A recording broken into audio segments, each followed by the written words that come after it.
gamers and gamers alike. It is a absolutely superb Sunday with the sun out, and we have got some scintillating sets on board for you today, starting off with Flow versus Glutonny, a set that was not scheduled to happen today. We are so blessed to see it kicking off our top 8. Loser side is the one curiosity we see here, because of the fact that, again, one set wasn't meant to happen, but two, Gluto finds himself in losers, which is certainly not a situation the King of France is used to finding himself in. But there we are, a very familiar setting as we see Battlefield, and both of these big bodies just willing to bash each other at the moment, Alex. That like our hub, and for now it's Flo who's got their back to the wall, stuck on that ledge. Gluto has to keep them there, but actually doesn't just let them back perfectly fine. Testament to Flo knowing what they're doing in this kind of matchup right now. Looking at a pretty dicey spot with this percent right from the word. It's only been a minute, and it's incredibly explosive. But what can you expect from the Flaming Sword and France's best? Honestly, this is exactly what I expect. Yeah, it's absolutely what you would hope to see as we see the echelon of Gluto take first stop off Follow, who at the moment that also is being stifled by a chain of air. Yeah, just hang on way with that little forward area. But it's still take a follow forward area. We know that Wario puts his whole heart, soul, and body on the line when he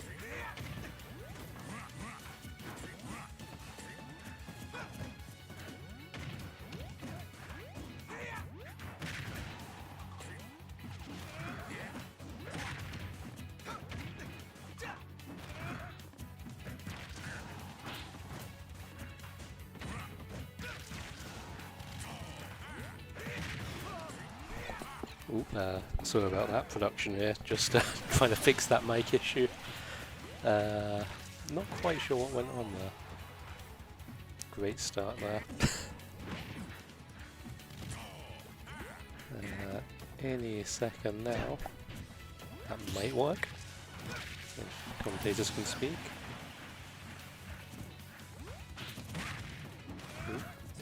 Maybe not, okay.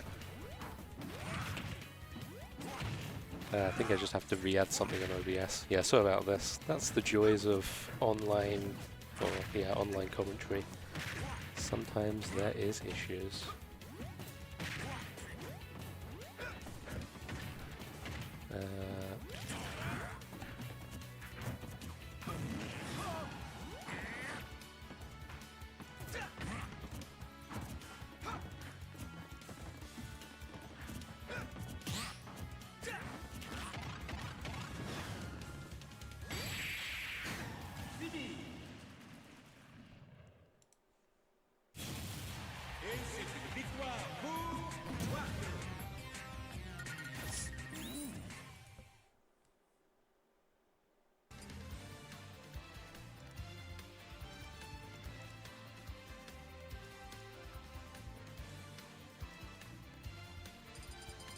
Okay, should be good. Bring the commentators back on now. Any second when it goes through. There we go, and you're back. Sorry about that. Yeah, I think OBS has been a bit weird with the Discord audio. Just how it goes. Well, that is just how it be. We're ready to go again for game 2. We can basically just carry on as if this is our first game. We're saying, whoa, look, it's Gluto Flow. Who would have known it? For now, though, Gluto finding the very first hit right from the word go, forcing Flow to the ledge. But Flow knows exactly how Gluto plays and knows how to respond exactly tit for tat to reverse this straight back to even. Is that dead Flow? That is! Wow, what great pressure from Gluto. Yeah, and we say tip for tat going back and forth, but back is where Flo did not find himself, not able to get back to stage after game 1 was taken by that little love tap from the forward air, and this time it was the last tiny hit of Wario's down there. The drill that comes out was able just to Flow just that one little bit and ensure that a return to stage was nowhere near possible. A return to stage is what Gluto needs at the minute, able to get off the ledge with a roll as Flow searches for a jab, likely to convert into that back air, but doesn't manage to find it. We're back to neutral at the moment. Stage control is in the side of Flow there, and an air is going to send Glutonny all the way away, getting rid of the bike straight away, but getting caught by a grab as you start hitting that dancing blade on Wario's discarded vehicle. Now it's Flo who's at ledge, getting caught again with that big neutral B, chomping down and landing a dash attack for his troubles as Gluto. It's funny, as Roy, you're not, well, as any sword character, nice throw of the bike there, by the way. As any kind of sword character, you're not really used to your disjoints being outranged by someone else, especially a pure melee character. But Gluto is doing such a good job at forcing Flo's back to a wall, getting in, forcing pressure, making sure that they can find their way around those swinging blades. And honestly, it's making Roy look super stubby in comparison to Wario. That's how well Gluto's playing this so far.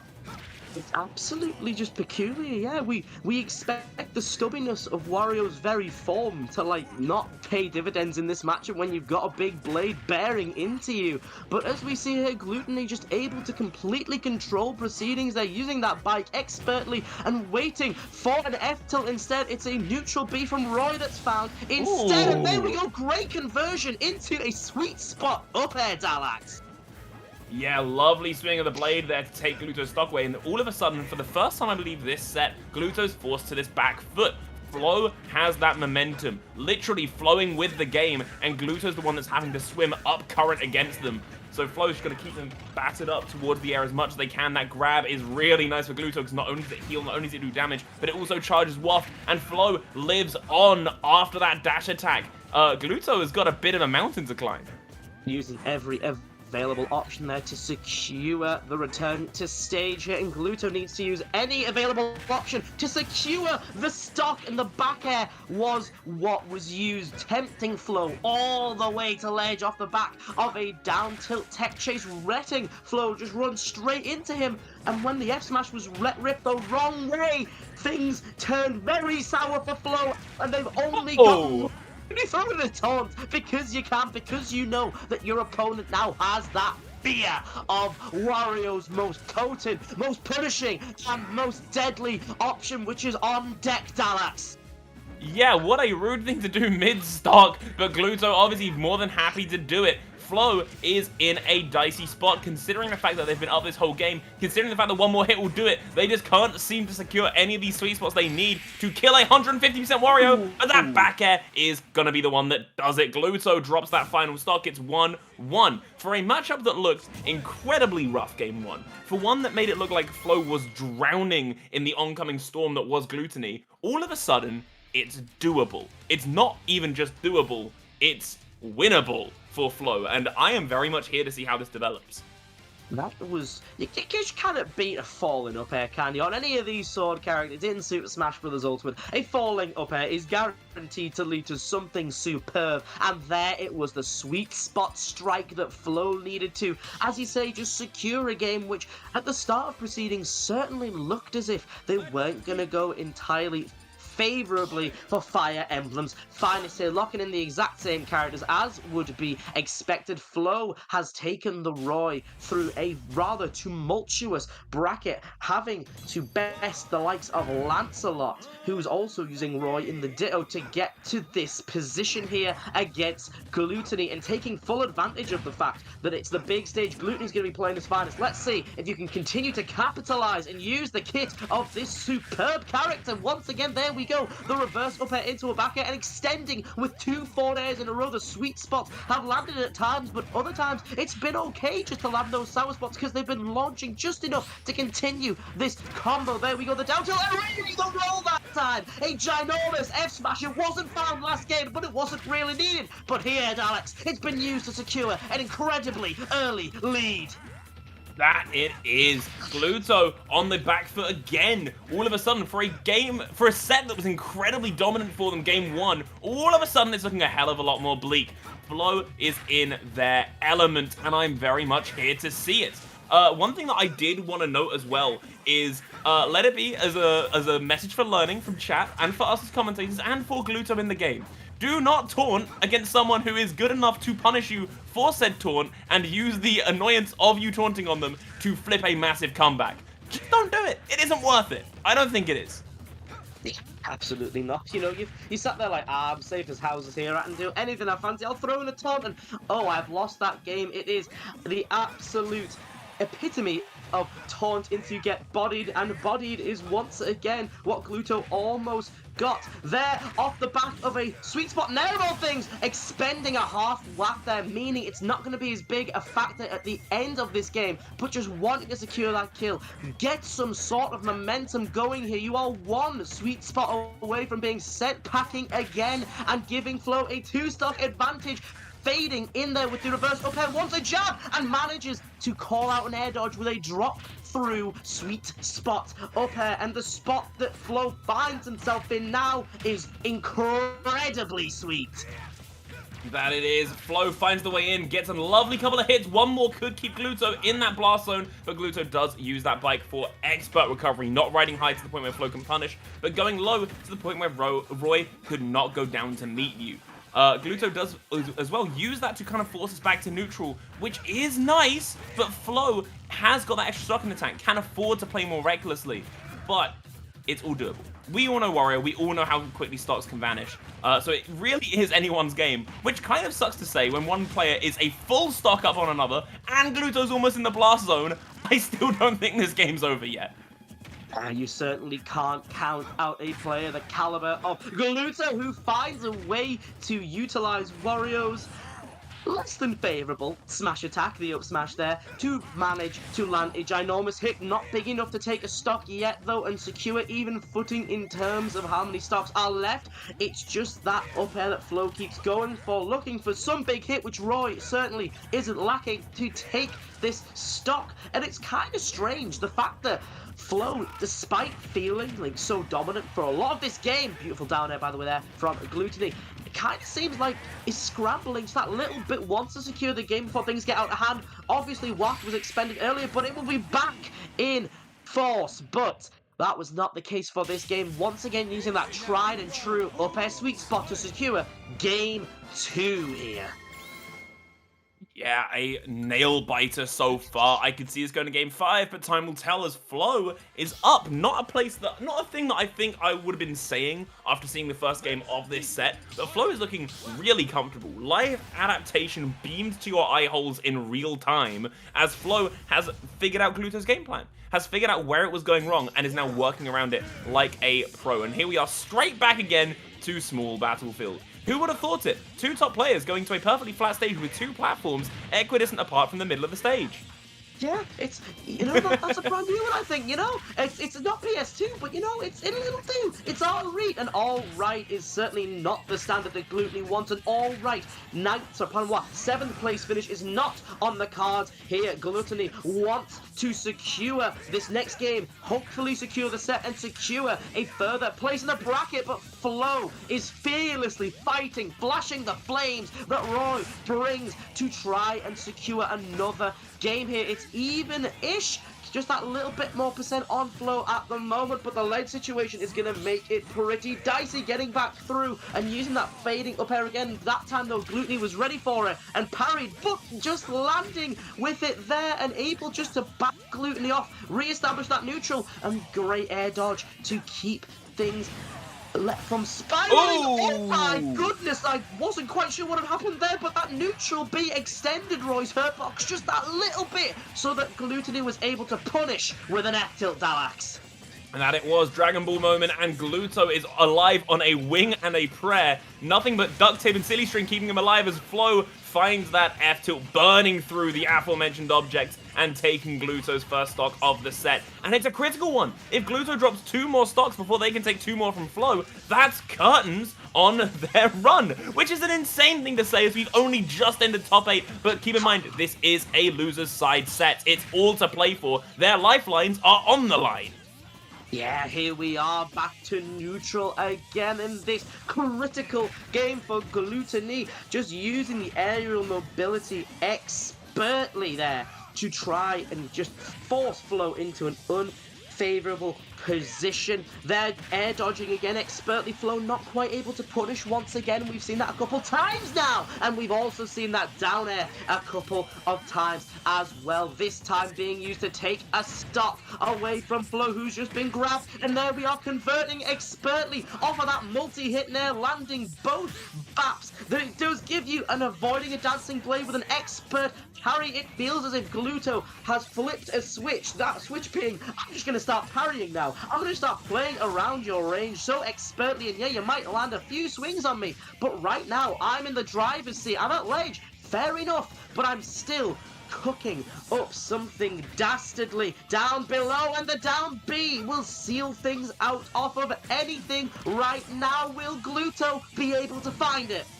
No, he won't. As he rockets off towards the sky, Flo all of a sudden has found that Gluto's lost the win condition. Gluto almost finds the kill off the down tilt dash attack, and that could be it, but Flo does keep that jump intact. The back air seals the deal. This is, as I said right at the start, a Game 5 finish.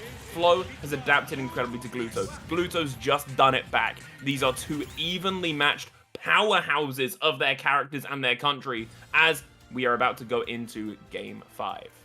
Yeah, these specialists swinging at one another, wanting to secure a spot later on in the bracket to meet either Mia or Bloom. Forever the loser of that set will be coming down to face the winner of this one. Who will it be though? Will it be Flo or will it be Glutonny? We will have to see here. Game 5 situation. If you're just tuning in, I am Hob Holmes alongside my friend Alex, and we have had a real treat of a set so far. We're going back to Hollow Bastion, a little less neutral than the likes of Small Battlefield, the place where Flo secured the first win of this set. Let's see if it's going to be second verse same as the first, or if Glutonny's going to flip the script and use Hollow Bastion to his advantage. Only time will tell, as this is where we wrap it up. Gluto finding a nice chunk of change and a bit of cash as well on Flo, as Flo is rocketing up to 100% right away. 20 seconds on the clock, and it's already there. And Flo returns the favor. That's 50%, only climbing as Gluto's kept in this disadvantage. He needs to get off the ledge and get off now. And luckily, he does hear me and finds his feet to safety. Out of the corner and into the down air here is Glutonny, establishing an advantage early on and taking the sort of established momentum that was stalled a little bit by Flo's little comeback, that bit resurgence we saw in that stock, and paying it off massively there. Another down air off stage to stop Flo recovering and secure that first stock, running Flo over with the bike and just hairs away from being in a horrendous position here. Is Flo lapped in percent for a moment, but able to answer back. Beautiful down tilt there to try and establish a lead situation, but straight out of the corners, Glutonny with a nair and grabbing bike to make it in Roy's face, just timing and spacing that back air so beautifully there to make sure that the very last hit, the safest possible point, does connect with Flo here. Wants a back air, tempting it right there, but not able to find it, and instead it's the burner of Roy, which puts Glutonny into advantage, and it's the up air sweet spot that puts Glutonny onto his second stock. Yeah, the spacing between these two has been on point, and it kind of has to be. Gluto has to find the way in on Flo's flashing sword, but Flo also wants Gluto to be close, just not too close, so they can find those hilt tippers. So it very much is a game of who is playing around their ranges, their space, perfectly. And so far, this game, it's looking so even. Flo knows when Gluto wants to go in and is there defensively, punishes with an F smash, almost finds the kill, and Gluto is now in a fight to stay alive against Flo and the air itself. Oh, it's tit-for-tat. That is red sparks across the board. Both players are borderline teetering on the brink of death. And all it takes is one tiny hit. And we are seeing an advantage be ripped away from one of these two top contenders. It's in Gluto's favor. 2 stocks to 1. 2 games to 2. It comes down to this final stock on Flo. Will they make it happen, or will they unfortunately fumble at the last hurdle? Time will tell, as it looks like this stock for Gluto is hanging on by a thread. Crucial call out brought things a little bit more neutral, but Glutonny unwilling to give up the advantage that's been established the entire game, able to get away from ledge, unable to punish a air dodge, but managing to find an F tilt anyway. The up air has been reliable as anything, but the waft is forever reliable. 40% prior to the hit, but Glutonny was like, hang on, I've not really used waft this entire set. Hang on, there you go, my turn, and off you go.